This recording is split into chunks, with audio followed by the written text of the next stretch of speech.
Le fast-food des âmes saignantes, une histoire presque vraie.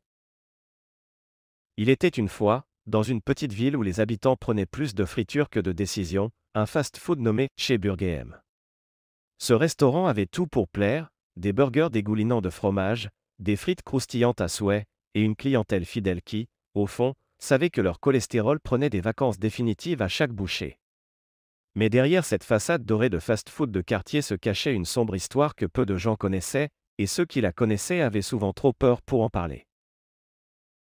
Chez Burger était autrefois un endroit bien plus joyeux, rempli de rires, d'odeurs de friture, et de jeunes employés enthousiastes, prêts à gravir l'échelle du succès un burger à la fois.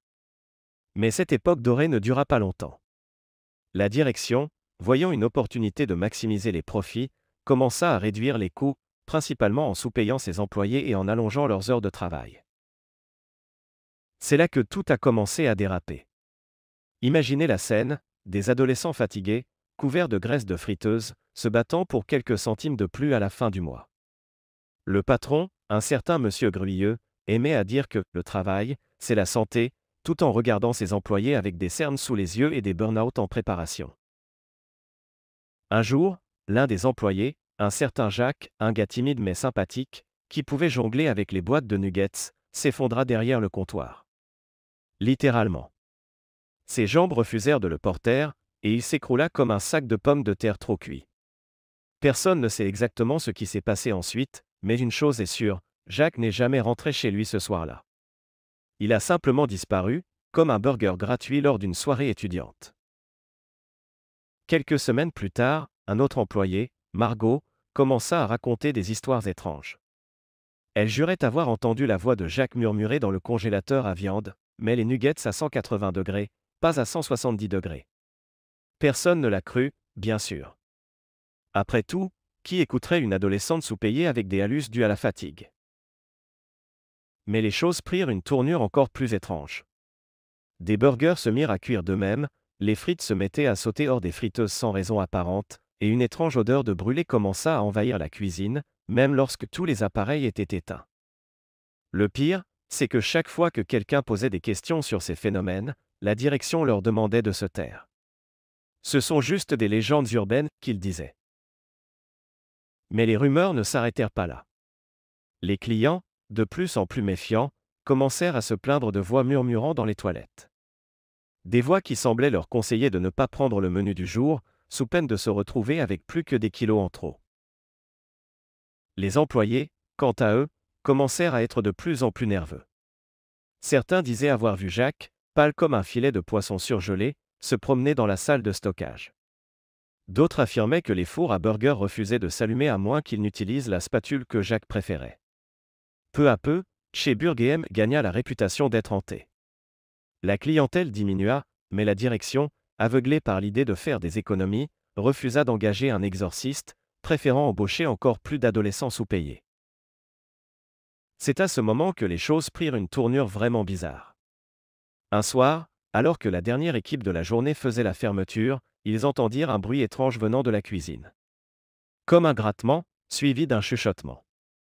Plus de ketchup, plus de ketchup. La voix semblait venir de nulle part et de partout à la fois. Les employés, tremblants, se rassemblèrent autour de la machine à boisson, comme si ce vieux coca frelaté pouvait les protéger. Le grattement continua, suivi par un bruit de friture, comme si quelqu'un faisait cuire des frites, mais avec une odeur différente. Plus rance, plus sombre. C'est alors que l'un des employés, Louis, osa s'avancer vers la cuisine. Le pauvre, il n'avait jamais eu beaucoup de courage, mais ce soir-là, il se sentait poussé par une force mystérieuse, ou peut-être était-ce simplement le désespoir de vouloir enfin rentrer chez lui. En entrant dans la cuisine, il vit quelque chose qui le glaça sur place. Là, sur la plaque chauffante, un burger était en train de cuire. Rien de spécial à première vue, sauf que ce burger était entièrement noir. Pas brûlé, non, mais noir comme l'encre, comme si les ténèbres elles-mêmes avaient décidé de prendre la forme d'un sandwich. Et, au-dessus de ce burger, une forme éthérée flottait doucement, la forme de Jacques. Jacques, ou ce qu'il en restait, regarda Louis avec un sourire triste. « Tu veux du bacon avec ça » demanda-t-il, sa voix résonnant comme un écho lointain. Louis hurla, et se précipita hors de la cuisine, mais pas avant que le spectre de Jacques ne lui fasse signe de se taire avec un doigt translucide sur ses lèvres. Le lendemain, Louis refusa de retourner au travail, prétendant être malade. Les autres employés prirent peur à leur tour, et peu à peu, chez Burgheim devint un fast-food où personne ne voulait plus travailler. Les clients continuaient à venir, mais ils ne savaient pas que leurs commandes étaient préparées par des mains invisibles, des mains d'anciens employés morts de fatigue, littéralement. Les phénomènes surnaturels se multiplièrent. Les plateaux se déplaçaient tout seuls, les commandes s'affichaient sans que personne n'ait appuyé sur les boutons, et parfois, un client trouvait un ticket de caisse avec un message étrange, « Vous devez un sourire à Jacques ». Ce message était généralement suivi par un burger offert, mais bizarrement, personne ne voulait de ce burger gratuit. La direction, refusant toujours d'admettre que quelque chose clochait, commença à proposer des menus à prix cassé pour attirer la clientèle. Mais cela ne fit qu'aggraver les choses. Les esprits des anciens employés, furieux d'avoir été sous-payés et maintenant exploités même après la mort, se déchaînèrent. Un jour, le fast-food entier se mit à trembler, comme s'il était pris de convulsions. Les murs suintaient de graisse froide, et les néons clignotaient en rythme avec des voix chantonnant « Travailler plus pour gagner, rien du tout ». Finalement, M. Gruilleux, après avoir ignoré les signes pendant trop longtemps, décida d'agir. Il appela un exorciste, ou du moins, un gars du coin qui prétendait connaître un peu de magie noire. Ce dernier arriva, armé d'un bidon de sauce secrète et d'un vieux grimoire trouvé sur eBay. L'exorciste improvisé fit quelques incantations, aspergea les lieux de sauce secrète, et pria pour que les esprits trouvent enfin la paix. Mais les choses ne se passèrent pas comme prévu. Au lieu de calmer les esprits, cela les mit encore plus en colère.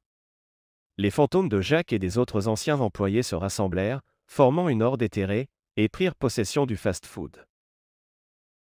Le lendemain, chez Burgheim n'était plus un simple restaurant de quartier. C'était devenu le fast-food des âmes saignantes, un lieu où les clients osaient à peine entrer. Les burgers se préparaient tout seuls, mais avaient un goût bizarre.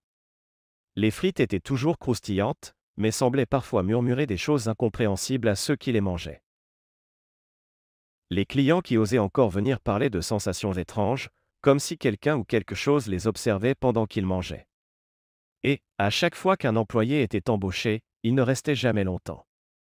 Les nouveaux venus disaient entendre des rires sinistres, des chuchotements et parfois, en regardant dans le miroir des toilettes, ils voyaient le reflet d'un homme pâle, avec une casquette de burger sur la tête, leur faire un clin d'œil avant de disparaître.